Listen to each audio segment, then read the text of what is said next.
तो देखो बच्चों, आज हम एलटी में शुरू कर रहे हैं सिस्टम, है ना, solution of the system of linear equations. तो सबसे पहले इसमें एक शब्द आया है सिस्टम, दूसरा वर्ड आया है सॉल्यूशन और तीसरा वर्ड आया लीनियर इक्वेशंस। तो सिस्टम तो क्या होता है, एक इक्वेशनों का जो ग्रुप होता है उसको हम पूरे को सिस्टम कहते हैं। और लीनियर इक्वेशन कौन सी होती है, कोई भी 1 डिग्री की इक्वेशन हो तो उसको हम लीनियर इक्वेशन के नाम से जानते हैं। इसका क्वेश्चन 1 या 2 क्वेश्चन आपके पूछ लिए जाते हैं इसमें, तो एक एक करके हम आपको बताएंगे कौन कौन सी चीज़ें इसमें पूछी जाती हैं, है ना। तो ये जो लीनियर इक्वेशन होती हैं, साइमल्टेनियस लीनियर इक्वेशंस होती हैं, ये 2 प्रकार की होती हैं। कितने प्रकार की? 2 प्रकार की इक्वेशन होती है। पहले तो आप इस बात को अच्छी तरह से जान लीजिए, कितने प्रकार की होती है? 2 प्रकार के। Number 1 non homogeneous,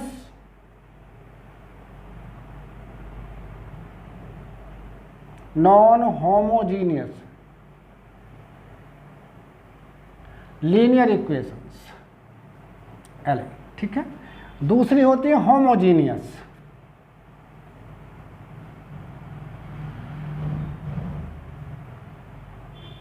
homogeneous linear equations. Homogeneous equation कौन सी होती है? वो होती है नॉन होमोजीनियस इक्वेशन या नॉन होमोजीनियस इक्वेशन की क्या पहचान है, कैसे इनको पहचानेंगे? अगर कोई equation ax + by + cz = d दिया गया है ना, तो इस प्रकार की जो इक्वेशंस हैं वो नॉन होमोजीनियस कहलाती हैं, ठीक है। जैसे आप ध्यान से देखेंगे, नंबर 1 करके ले रहे हैं हम non homogeneous equation.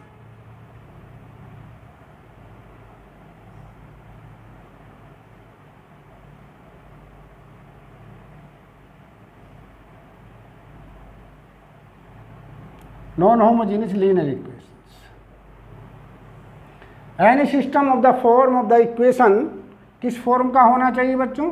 a11x1 + a12x2 + ... a1n(xn) और इक्वल टू b1 अगर इसके हो। अगला a21x1 + a22x2 + ... a2n(xn) equal to b2 हो जाए। और इसी प्रकार से अगर हम आगे भी चले जाएं, am1x1 + am2x2 + ... amn(xn) equal to bm हो जाए तो, ठीक है। तो ऐसा कोई भी सिस्टम अगर आपको मिलता है, अब यहाँ देखेंगे x1 की पावर 1 है, x2 की पावर भी 1 है, ... xn की पावर भी 1 है, लेकिन ये जो b1 लिखा है, अगर b1 को लेफ्ट हैंड पर ले आएँ तो ये -b1 × xn + 1 की पावर 0 हो जाएगा। क्यों 0 क्यों हो जाएगा? कि इसके साथ में 1 का गुणा करके, 1 के गुणा का मतलब क्या होता है, या 1 बराबर होता है xn + 1 की पावर 0। तो यहाँ पावर 1 कम हो जाती है। यहाँ इनकी सबकी पावर सेम है, लेकिन ये कोएफिशिएंट, ये कौन सा नॉन जीरो क्वांटिटी होने की वजह से इसमें w की पावर या xn + 1 की पावर 0 इसको लिखा जा सकता है। इसलिए ये इक्वेशन कैसी है? नॉन होमोजीनियस है। कैसी इक्वेशन है ये बच्चों? नॉन होमोजीनियस इक्वेशन कहलाती है, याद रखेंगे भाई, ठीक है। तो या ये मान लीजिए दूसरे शब्दों में, जिसके बराबर में 0 दिया गया हो वो होमोजीनियस होती हैं, जिसके बराबर में 0 ना दिया गया हो वो नॉन होमोजीनियस होती हैं। तो ये नॉन होमोजीनियस इक्वेशन है। कितने वेरिएबल के? वेरिएबल की बात करते हैं, x1 x2 ... xn, ये वेरिएबल होते हैं सब। तो कितने वेरिएबल की इक्वेशन है? n वेरिएबल की इक्वेशन है। हर इक्वेशन में n वेरिएबल है, x1 x2 ... xn, x1 x2 ... xn, ये वेरिएबल हैं। इनको हम क्या कहते हैं दूसरे शब्दों में? x1 x2 x3 xn को हम या तो वेरिएबल कहेंगे या अननोन्स कहेंगे। अननोन का मतलब अज्ञात राशि, अज्ञात राशि का मतलब जिनका मान ज्ञात करना है। किस का मान ज्ञात करना होता है? x1 की वैल्यू पता करनी है, x2 की वैल्यू पता करनी है, ... xn की वैल्यू पता करनी है। जिसकी वैल्यू ज्ञात करनी होती है, पता करनी होती है, उसे अननोन या अज्ञात राशि कहते हैं। कितने अज्ञात राशि हैं यहाँ पर? Unknown x1 x2 ... xn, n अज्ञात राशि है।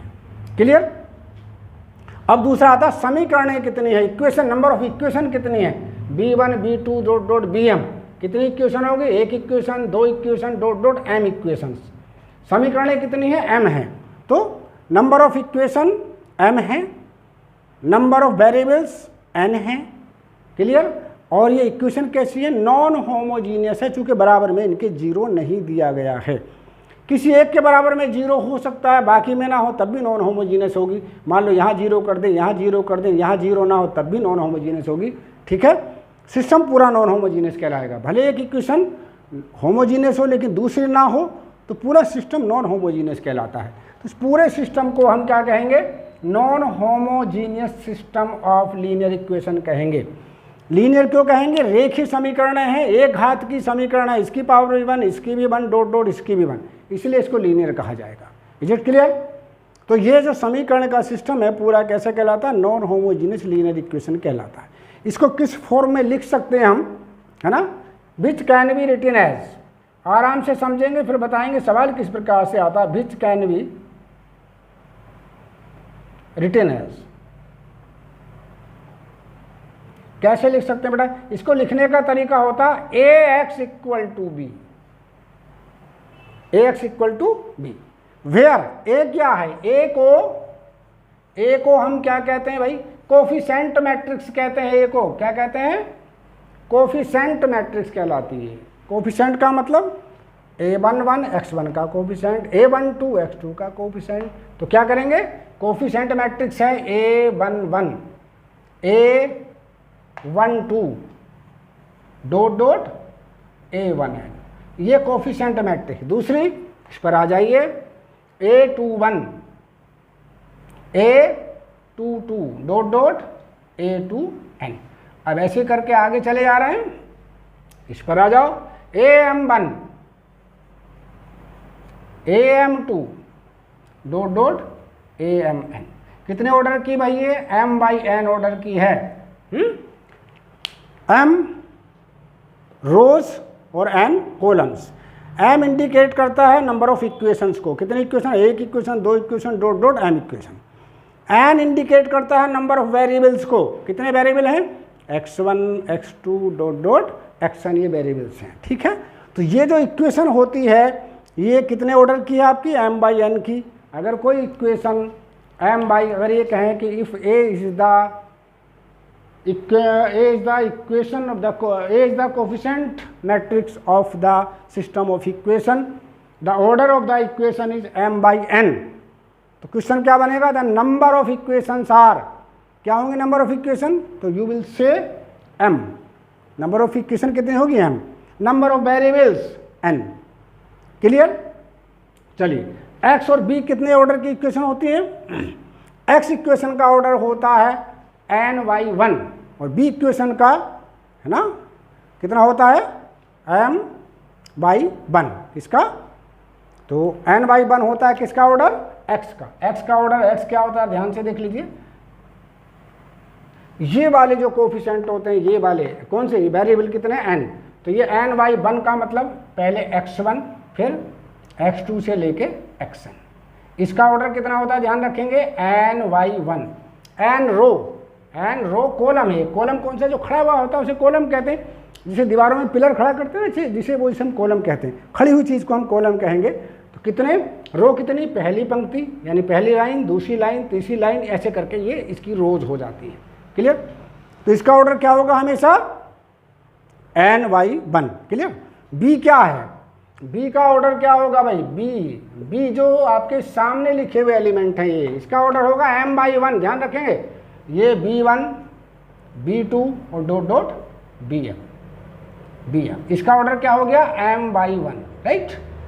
ये ठीक है, इसका ऑर्डर हो गया m/1। तो ये कोफिशिएंट मैट्रिक्स कहलाती है। a is the coefficient matrix, x equal to x1 x2 ये वेक्टर कॉलम, और ये भी आपका वेक्टर कॉलम हो जाता है। इसलिए इसको हम क्या कहते हैं भाई?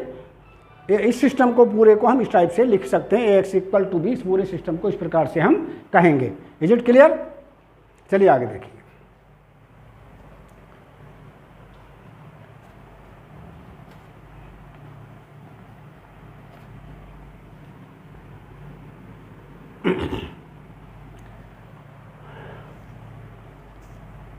अब हम बात करते हैं कि इसका सॉल्यूशन कैसे निकालते हैं भाई, कैसे पता करेंगे इसका सॉल्यूशन हम निकालेंगे कैसे, ये हमें देखना है।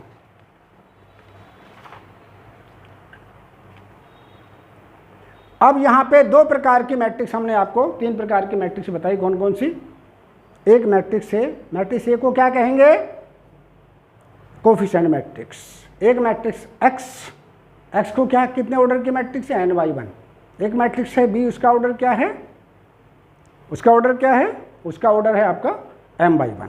अब कहते हैं ऑगमेंट मैट्रिक्स, कौन सी, augment matrix.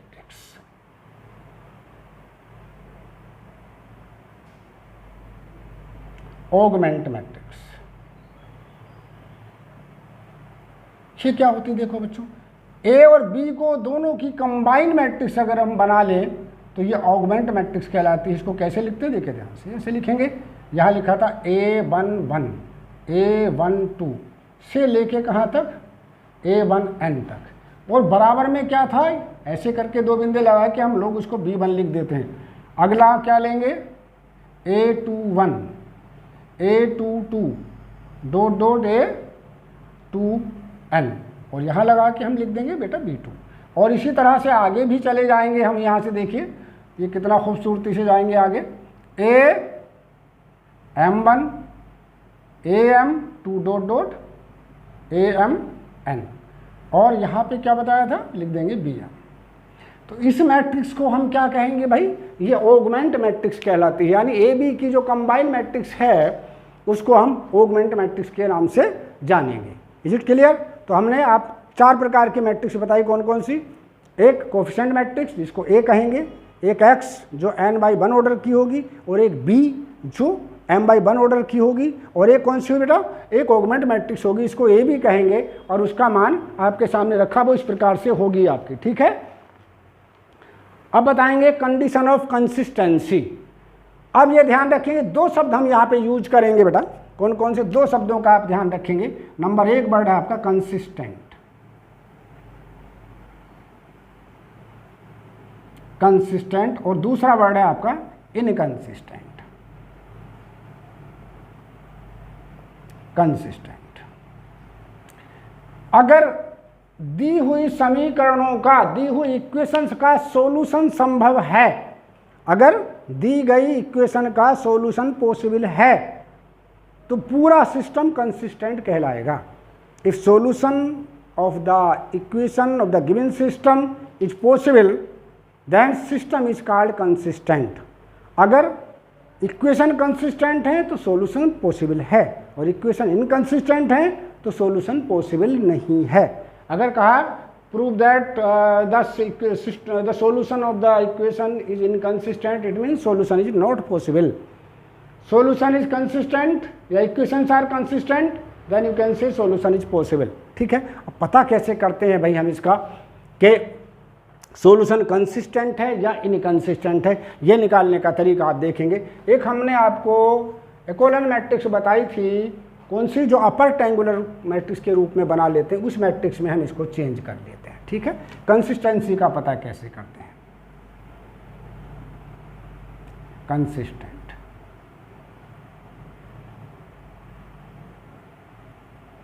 Consistent equations. Consistent equations का मतलब है सॉल्यूशन इज पॉसिबल। दूसरा क्या नाम है, इसको कैसे कहेंगे, solution,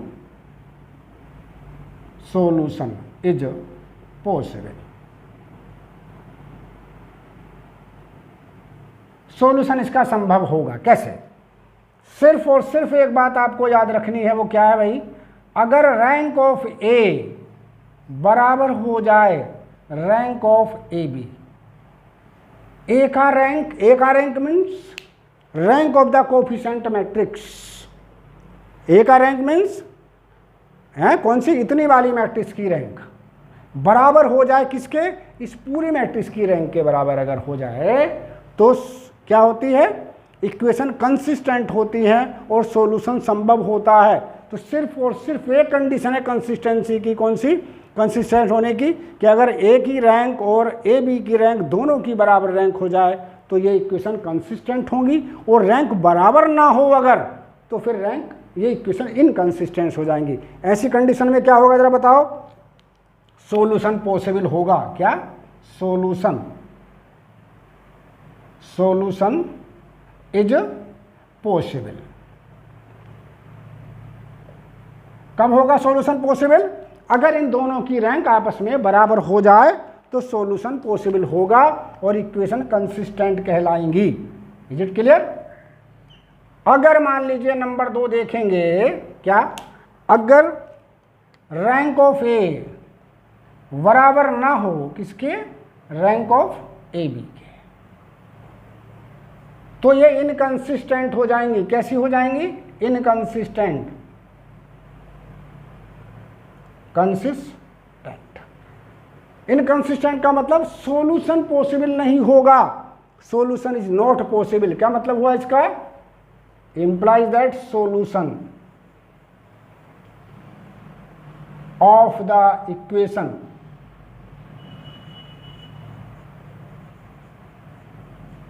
equations is not possible। Solution भाई इसका जो है वो पॉसिबल नहीं होगा। ठीक है, तो जब रैंक बराबर नहीं होगी तो सॉल्यूशन पॉसिबल नहीं होगा, तो हम सिर्फ एक बात लिख देंगे क्या, कि equations are inconsistent and solution is not possible. ठीक, तो ये तो रुक जाएगा यहीं आकर। हमें रैंक हमने ए की निकाली बेटा, रैंक ए बी की निकाली, अगर दोनों बराबर नहीं है तो बस एक लाइन लिखनी, system of the equation is inconsistent and solution is not possible, यहाँ रुक जाएंगे। ठीक, लेकिन अगर पहली कंडीशन आती है कौन सी, रैंक ऑफ ए बराबर रैंक ऑफ ए बी हो जाए तब सॉल्यूशन पॉसिबल होगा। जब सॉल्यूशन पॉसिबल होगा तो फिर 3 कंडीशन हमारे पास बनेंगी। कितनी कंडीशन बनेंगी हैं, कौन कौन सी, एक तो वो कंडीशन बनेगी कौन सी कि एक तो बनेगी कि इसके यूनिक सॉल्यूशन हो, एक कंडीशन बनेगी इसके अनंत सॉल्यूशन हो। ठीक है, कुल मिला के हमारे पास 3 कंडीशन होती, या तो उसका सॉल्यूशन होगा या तो सॉल्यूशन नहीं होगा। यानी या तो इक्वेशन कंसिस्टेंट होगी तो सॉल्यूशन होगा, सॉल्यूशन नहीं होगा तो इक्वेशंस कैसी होंगी, इनकंसिस्टेंट होंगी। जब इनकंसिस्टेंट होंगी तो हमें सिर्फ एक लाइन लिखनी है, कौन सी, सॉल्यूशन इज नॉट पॉसिबल, रुक जाएंगे। ठीक, लेकिन अगर रैंक ऑफ ए बी के बराबर होती है तो कहेंगे इक्वेशन कंसिस्टेंट है और सॉल्यूशन पॉसिबल है। जब सॉल्यूशन पॉसिबल है तो फिर 2 प्रकार की कंडीशन बनेगी, या तो यूनिक सॉल्यूशन होगा यानी केवल और केवल एक सॉल्यूशन होगा, या अनंत सॉल्यूशन होंगे यानी एक से ज़्यादा सॉल्यूशन होंगे। ठीक है, अब पता ये करना है, मान लीजिए इक्वेशन आपकी क्या आ जाती है बेटा, ये कंसिस्टेंट हो जाती है, यानी ए की रैंक ए बी की रैंक के बराबर हो जाती है तो सॉल्यूशन संभव है। तब 2 केस अराइज होंगे यहाँ पर। कौन कौन से केस अराइज होंगे, 2 केस यहाँ पर अराइज होंगे। देखिए कौन कौन से, उनका मैं नाम लिखते रहा हूँ। पहला देखेंगे, पहला केस ये है कि अगर रैंक ऑफ ए बराबर, ये तो होना ही चाहिए रैंक ऑफ ए बी, तभी तो कंसिस्टेंट होंगी, और बराबर अननोन हो जाए, अननोन्स कौन कौन से भाई यहाँ पर, x1 x2 x3 dot dot xn, यानी इसका मान n के बराबर हो जाए तब यूनिक सॉल्यूशन होगा। तब कैसा सॉल्यूशन होगा, तब लिखेंगे देन सॉल्यूशन इज यूनिक, यहाँ से लिख दो, then solution is unique. Unique का मतलब एक ही सॉल्यूशन होगा, एक से ज़्यादा नहीं होंगे, केवल एक सॉल्यूशन होगा। लेकिन अगर मान लीजिए ये इक्वेशन तो कंसिस्टेंट है, यानी रैंक ऑफ ए बराबर रैंक ऑफ ए बी है, लेकिन किससे छोटा है, ये अननोन से छोटा है, यानी अननोन के बराबर नहीं है, लेस देन अननोन से छोटा है, तब इसका सॉल्यूशन तो होंगे, लेकिन कितने होंगे, अनंत सॉल्यूशन होंगे। यहाँ यूनिक था, यहाँ कैसे हो जाएंगे, अनंत सॉल्यूशन होंगे। Infinite solution are possible. कैसे, इनफाइनाइट सॉल्यूशंस आर पॉसिबल।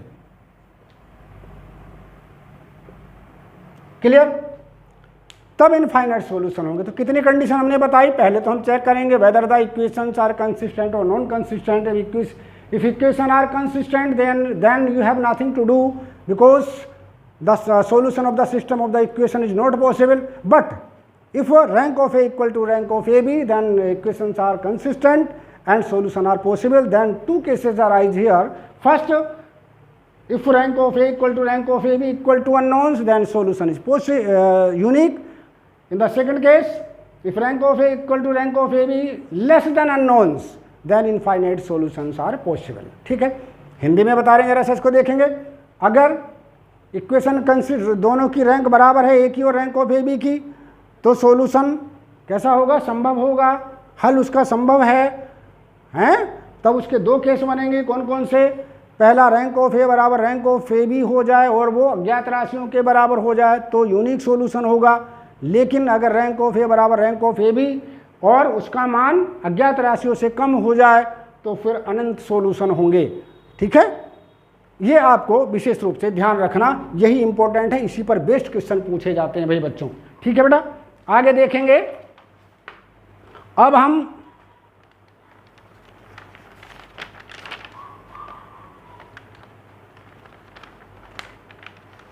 अब ये कैसे पता करेंगे, ये हमने बता दिया कि कैसे, है ना, किसी का पता करते हैं कि वो इक्वेशन कंसिस्टेंट है या नहीं है. चलिए, अब इसके लिए कुछ छोटे छोटे एग्जाम्पल लेते हैं. इसकी छोटी सी थ्योरी थी, लेकिन इसका बहुत इंपॉर्टेंट रोल है in the solution of the system of the linear equations. अब देख लेते हैं हम. आज हमने आपको कुछ क्वेश्चन की तरफ आ जाते हैं, ध्यान से देखिएगा. एक क्वेश्चन यहाँ पर लिया गया जो आपका आया हुआ है, आपका 2018 में आया पहला क्वेश्चन है, LT में, है ना. देखिए क्या कहा है इस क्वेश्चन में. The system of the equation पूछा गया है ना, देख लेना. x plus 2y plus 3z equal to 1, 2x plus y plus 3z equal to 2, x plus y equal to 2z equal to 3 has, क्या इसका कोई सॉल्यूशन नहीं है? यूनिक सॉल्यूशन होगा. नो सॉल्यूशन का मतलब इक्वेशन इनकंसिस्टेंट होंगी. यूनिक सॉल्यूशन का मतलब इक्वेशन कंसिस्टेंट होंगी और rank of A equal to rank of A B equal to unknown के बराबर होगा. इनफाइनाइट सॉल्यूशन का मतलब क्या हुआ कि इक्वेशन कंसिस्टेंट होंगी, rank of A equal to rank of A B, but less than कितना? 3. कितने अननोन है? एक्स का मान निकालना, वाई का और जेड का, 3 अननोन है ना. अगर इसकी रैंक ए की रैंक ए बी की रैंक से छोटी हो जाती है तो कोई सॉल्यूशन नहीं. अगर ए की रैंक ए बी की रैंक के बराबर हो जाए, 3 के बराबर हो जाए, 1 2 3, तो यूनिक सॉल्यूशन होगा. ए की रैंक ए बी की रैंक के बराबर हो जाए लेकिन 3 से छोटी हो जाए, 2 हो जाए, 1 हो जाए, तो फिर ये इनफाइनाइट सॉल्यूशन होंगे. फिर आंसर का कोई इसमें से नहीं. करने का तरीका देखिए कैसे हम एग्जाम में करते हैं भाई. आपको कुछ नहीं करना, आपको सबसे पहले यू हैव टू फाइंड, सिर्फ लो बहुत छोटा सा मैं बता दे रहा हूँ करने का तरीका, एग्जाम में कैसे करना भाई. शॉर्ट तरीका देखेंगे. ए बी ले लेंगे सीधा. ए बी को लेने का मतलब एक्स का कोफिशिएंट, वाई का कोफिशिएंट और जेड का कोफिशिएंट लिख दीजिए. एक्स का कोफिशिएंट कितना बच्चों? 1, वाई का कितना है? 2, और जेड का कितना बच्चों? 3. और यहाँ 2 बिंदु से लगा करके इसके बराबर में जो दे रखा वो लिख दीजिए. राइट. अगला 1 1 3, क्या सॉरी 2, एक्स का कोफिशिएंट है 2, वाई का कोफिशिएंट है 1 और जेड का कोफिशिएंट कितना बेटा? 3, और बराबर में क्या दिया रहे बच्चों? 2 दे रखा. अगला इसी प्रकार देख लेंगे. इसका 1, इसका 1, इसका 2, 1 1 2, कितना? यहाँ 1 यहाँ 1 और ये 2, और बराबर में क्या दे रखा? I think. राइट. बहुत सिंपल सा तरीका आपको बता दें क्वेश्चन को हम करते कैसे हैं एग्जाम में. You have nothing to do. आपको यहाँ 0 बनाना, इसे 0 बनाना. तो देखिए क्या अप्लाई कर रहे हैं भाई, है ना. ऑपरेटिंग, एक ऑपरेशन हम यहाँ पे लगा दें. ऑपरेटिंग, क्या ऑपरेट करना? R2 जो है ना, R2 का पहला एलिमेंट 0 बनाना. ये वाला एलिमेंट हमें 0 बनाना है. कौन सा 0 बनाना? इसको 0 बनाना है तो, और एक इसको 0 बनाना है. कैसे? इसका दुगना इसमें से घटा दो. यानी R2 का मतलब कौन सा बेटा? R2 का मतलब ये वाली रो, इस रो में से इसका दुगना करके घटा दो, 2R1. ठीक. और एक काम और कर लो, कौन सा? R3, यानी इसको 0 बनाना तो इसको इसमें सीधा सीधा घटा दो. R3 में से R1 घटा दो, R3 की जगह पर लिखें तो ये हमारा बनेगा ऐसा जैसे चल रहा था वैसे हम लिख रहे हैं यहाँ पर. देखिए बराबर है. पहली रो को जिसको हमने, जिससे ऑपरेशन कर रहे होते हैं, किससे ऑपरेशन कर रहे हैं? R1 से ऑपरेट कर रहे हैं, तो 1 को ऐसे उतार देंगे, 1 2 3, और ये ऐसे. इसका दुगना करो, 2 ही कम 2 इसमें से घटाओ 0, 2 दूनी 4, इसमें से घटाओ माइनस का 3, 3 दूनी 6, इसमें से घटाओ माइनस का 3, ठीक है। इसका कितना दुगना कर रहे हैं, 2 इसमें से घटाओ बराबर 0, राइट। चलिए भाई, अब इसको सीधा सीधा इसमें से घटा दो, 1 में से 1 गया तो 0, 2 में 1 में से 2 गया तो -1, और यहाँ पर 2 में से 3 गया तो -1, और यहाँ पर ये सीधा घटाएंगे तो ये आगे बेटा आपका 2, राइट। ये चल गया, ठीक। अब आपको क्या करना भाई, इसे 3 से भाग कर दो, किसको, लो भाई, ऑपरेटिंग या अप्लाइंग भी लिख सकते हैं।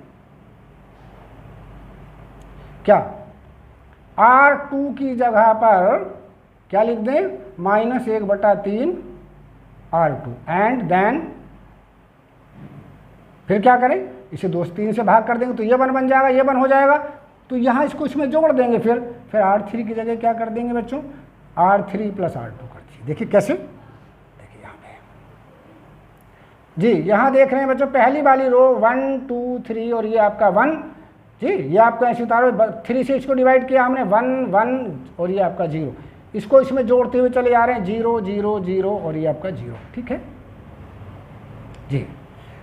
तो अगर हम ध्यान से देखें तो यहाँ कितनी नॉन जीरो रो हैं भाई, कितनी नॉन जीरो रो हैं, 2 रोज हैं, कितनी, हेयर रैंक ऑफ ए बराबर रैंक ऑफ ए कितनी है, यहाँ तक की रैंक निकालेंगे तो 2 है, क्योंकि 2 नॉन जीरो रो हैं, लेकिन रैंक ऑफ ए बी से बड़ी हो नहीं सकती, छोटी नहीं हो सकती है, तो ये ए बी के बराबर भी, ए की रैंक ये है तो ए बी की रैंक भी यही होगी, क्यों होगी, इससे हमें कोई मतलब नहीं है, इधर वाला बच्ची 0 नहीं होनी चाहिए, ठीक है, क्लियर। और कितनी आ रही है बच्चों, 2, कितनी आ रही है, 2। अननोन कितने हैं हमारे पास, 1 2 3, तो अननोन कितने हुए, लेस देन अननोन, अननोन 3, ठीक है। इसका मतलब कितने सॉल्यूशन होंगे, इनफाइनाइट सॉल्यूशन, कितने, क्या हुआ अर्थ इसका, इनफाइनाइट सॉल्यूशन जी। तो कौन सा आंसर हो गया आपका, ये आपका इनफाइनाइट सॉल्यूशन हो गया, सी इसका आंसर हो गया, क्लियर। अब इसको इतना लंबा चौड़ा तो मैंने समझाने की कोशिश की, एग्जाम में तो हम 1 मिनट में देख के पता लग जाएगा, बस यही देखेंगे, इसको इसमें से घटाया और देखिए इसका 3 गुना इसमें जोड़ दें तो ये 0 बन रहा, तो 2 रैंक होगी, 2 रैंक का मतलब इनफाइनाइट सॉल्यूशन, अननोन से कम आ रही है रैंक, क्लियर। चलिए अगले क्वेश्चन को देख लेते हैं, क्वेश्चन नंबर 2 पर आ जाइए। क्वेश्चन नंबर 2 को देखेंगे बेटा, क्या है, क्वेश्चन नंबर 2 में कहा गया है, given 2x - y + 2z = 2x - 2y + z = -4x + y + λz = 4, then the value of lambda such that the given system of equation has no solution, has no solution। चलिए भाई, हमें तो नो सोल्यूशन का मतलब तब लगे, दोनों की रैंक बराबर नहीं होनी चाहिए, rank of A not equal to rank of A भी होना चाहिए, तब देखेंगे। उतार लीजिए कोफिशिएंट, उतार लें, सीधा सीधा कुछ नहीं करना भाई, सीधे कोफिशिएंट लिख दीजिए, यहाँ 1 यहाँ -2 और z का कितना बेटा 1, और बराबर में क्या दे रखा है, कितना दिया बराबर मेरे बच्चों ने, -4 साथ दे रखा है, देखिए ना, सॉरी ऊपर वाली हमें लिखनी पहले, कोई सी भी लिख दें, चले चल मैंने ये लिख दिया, ये कोई फर्क नहीं पड़ता, ये लिखा कितना 1 -2 और 1 बराबर में 4, अब ये लिख दो, चाहे कहीं भी कोई सी लिख सकते, ये 2 - 1 2 - 1 और फिर 2, ठीक है, और यहाँ 2 बिंदु लगा के फिर क्या लिखेंगे बराबर में बेटा, 2 लिख दिया हमने, बराबर में 2 चल रहा था, ठीक। अब सबसे लास्ट वाली लिख दिया 1 1 लैम्डा, 1 1 और लैम्डा, और बराबर में क्या चल रहा है बच्चों, 4, राइट। चलिए भाई जी, इसमें कहा the value of the lambda such that the given system of equation has no solution, यानी वो कह रहे हैं कि इसका कोई भी सोल्यूशन नहीं है। नो सोल्यूशन का मतलब क्या होगा, इक्वेशन इनकंसिस्टेंट होनी चाहिए, ठीक। तो देखें क्या करें, जैसे पहले बताया था, ये सीधा सीधा आप करेंगे, हम यहाँ पे लिख नहीं रहे, क्या करें, ऊपर वाली को ऐसे उतार दीजिए, 1 - 2 1 और यहाँ -4, इसका दुगुना करके इसमें से घटाओ 0, इसका दुगुना करो 4 को इसमें से घटाएंगे तो +4 हो जाएगा, तो 3 हो गया, इसका दुगुना करो बेटा, इसका दुगुना 2 इसमें से घटा दीजिए 0 हो गया, सच दैट इसका दुगुना 4 दूनी 8 इसमें से घटाएंगे तो ये हो गया बेटा 10। ध्यान से देखिए कैसे हुआ 10, 4 दूनी 8 माइनस का था तो यहाँ के उल्टा हो जाएगा, जुड़ जाएगा, 10 हो गया, ठीक है। अब इसको सीधा सीधा इसमें से घटा दीजिए बेटा 0, इसको इसमें से घटा दीजिए, हो गया आपका 3। इसको बेटा इसमें से घटा दीजिए लैम्डा माइनस 1, ठीक है, सच दैट इसको इसमें से घटा दीजिए बेटा, बराबर में क्या 4 था, क्या था, सॉरी शायद 4 था, बराबर में 4 था ये वाला, है ना। इसको इसमें से घटा दीजिए तो बना बेटा 8, राइट, ये हमारे पास। फिर देखेंगे अब क्या करना, अब इस वाली को इसमें से घटा दो, क्यों, इसे 0 बनाना इसके नीचे हमें, तो क्या करेंगे, पहली वाली को ऐसे उतारो 1 -2 और 1, और यहाँ पर माइनस का 4, 0 3 0 और ये बेटा 10, राइट।